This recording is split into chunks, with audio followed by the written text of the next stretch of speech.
something that was just said. Then maybe they misconstrue what I wanted to say and they select something I didn't want. See what I mean? So I don't think, I'd probably mute the Kinect for that, but if in terms of combat, I might as well just leave it, because I don't have to hit guide, unmute the Kinect, then reuse it just for combat, because by the time I've done that, I could have been done the battle.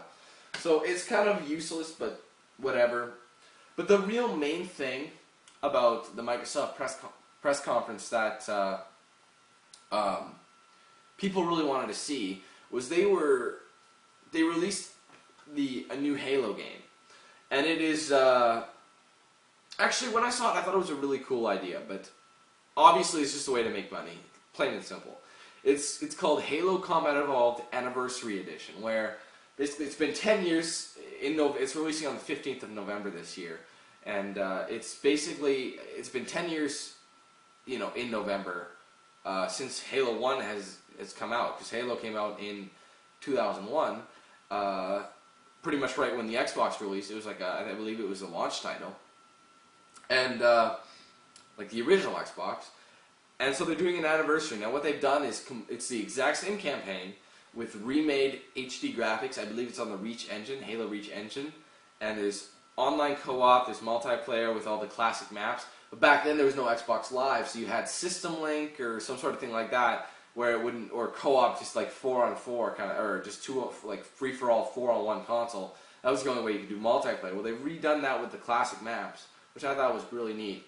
So, but it is a cash grab. Like, obviously, like, oh god, we don't have a Halo game, we're not going to make money, so they just made this really, it probably didn't take them that long to make it, because they already had the dialogue, because I'm pretty sure they're using the exact same dialogue that they did. They're just taking the same files and using them over with HD graphics and remix, you know, improve controls and things like that. So nothing new, just remastered, so to speak. It is a neat idea, because I don't have Halo Combat Evolved anymore. I don't know where it went. I had it, but I can't seem to locate it. But I think I might pick this up and do a playthrough of it. I think it would be, you know, kind of a neat thing to do. But that's just that. And also, wrapping up the Microsoft portion of the you know, blah blah blah, the press conference. Sorry. What happened was they pretty much said, you know, peace out. We'll leave you with one last thing, and we're gone. And what they did was they left you with a trailer, and it was a trailer for Halo 4. People were like, oh my god, that's Master Chief. And then they said Halo 4, and everyone's just like jizzing in their pants. Oh my god, new Halo game that actually continues the original Halo story. And not only did they say that, but they also said that Halo 4 would be the start of a new trilogy. So that means they're going to have a Halo 4, 5, and 6.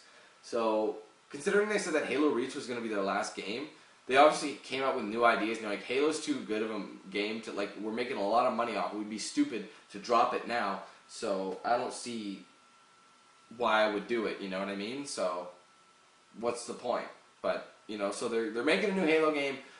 I'm actually kind of excited for it, because I love the original Halo series, but when they did ODST and Reach, it wasn't the same. You didn't have the same characters, you didn't have the same abilities. It just felt kind of like just shovelware to me, you know what I mean? So I was kind of disappointed about that, but the fact that they're actually, you know, bringing back new Halo the way it was meant to be played, we should be all in for a treat. So that was the Microsoft press conference. So, yeah, that's pretty much all it was for Microsoft anyway, so we'll do Sony in just a second. Alright, so with Sony, they had a bit of a challenge in front of them. They came into E3 literally like a month prior to what happened. They got hacked literally a month before E3 pretty much. And when that happening, that's a major blow to your company, and you really need to think of ways to, you know, to really recover from that, because people had lost so much faith in Sony, especially since it was their personal information. So people were going to Sony's press conference with a lot of doubt. So they were expecting, you know, why Sony, you better pull something out of your ass, so to speak, if you want our business, because honestly, a lot of people's faith in them was extremely shaken. So what they did, they knew this, obviously. So what they had to do was really give the people what they wanted, so to speak. and that was with the games, because a lot of people just want new games that are, whether they're a sequel to an amazing blockbuster title, or if they're just fresh original content that they think is going to be a main smash hit, that sort of thing. They want new games and new content. So what they opened up with right away was their like 2 upcoming games that are, you know, the PS3 exclusive. This is what Microsoft should have done, but they never really did it. Although I did forget to mention about Microsoft, they did also bring in Gears of War 3. I can't believe I missed that. But they did bring in Gears of War 3. That's another game I'm looking forward to. And Ice-T actually helped Cliff Bleszinski demo the game. But sorry, I forgot to mention that before. But anyways, with with the PS3 games, they announced Uncharted 3. Not announced, but they showed Uncharted 3, Resistance 3, 2 of the main games that people are really looking forward to this year. And when I saw Uncharted 3, I was extremely excited because from what I played the first 2 games recently, and I loved them. They were really good games, and I've seen the demo of it. I've seen trailers, things like that. It looks phenomenal, and I can't wait to play it. So with that, Sony had my attention. Let's just say. However, I felt like they didn't put that much effort into the rest of the conference. Like, I mean, it seemed kind of melodramatic and kind of dull at times. I was just like, you know what? Come on, give me something new. I mean, yeah, you showed me those games, you got my attention, but then you're wasting your time with other things that, you know, shouldn't really matter. Like, for some reason, then they focused back onto the Move, and they showed a bunch of Move titles. And I honestly, to be honest with you, I don't care for the Move. It's the worst motion. Well, I'm not saying it based on my opinion. I'm saying in terms of sales. It did the worst in sales compared to the other motion control technology. Like the Wii obviously surpassed it, but same with the Kinect. The Kinect did much better because you didn't have to use a controller. The Move was just like an upgraded version of what the Wii had. So it's the same thing. So people weren't too impressed by it. And they brought in. They wanted to show how, like, what they've been doing is, like, so far in 2011, they've been forcing a lot of games as an optional thing to add on to your experience. Like, for example, you could play Killzone 3 with the Move controls. You can play SOCOM 4 with the Move controls, but no one bought it for that. No one bought those games for that. They bought them because they're fans of the series and they want a new story and new multiplayer gameplay that's as good as it's been. Just with, you know, a couple, you know, improved things, that sort of thing most people want. But they still did that. They debuted NBA 2K12, and they demoed how the Move controls work with it, and they said anybody could use it. And when they said that, they brought in Kobe Bryant to come play the Move with, you know, I can't remember what the guy's name was. But Kobe Bryant, I'm pretty sure he got owned. Like, I kind of skipped ahead because I'm like, I don't really care, so I skipped ahead the video. And he was getting dominated. He's just like, oh yeah, I'm picking the Lakers. And the other guy's picking the Heat, and he's kicking his ass. And I'm just like, that's hilarious. So, you know, I don't know. It's just funny that they think they can do all this with the Move and, you know, bring just a revolutionary thing to the table when it's been done already. So that part was kind of slow. Not a whole lot more to say about Sony. But the thing is, another main thing about Sony was they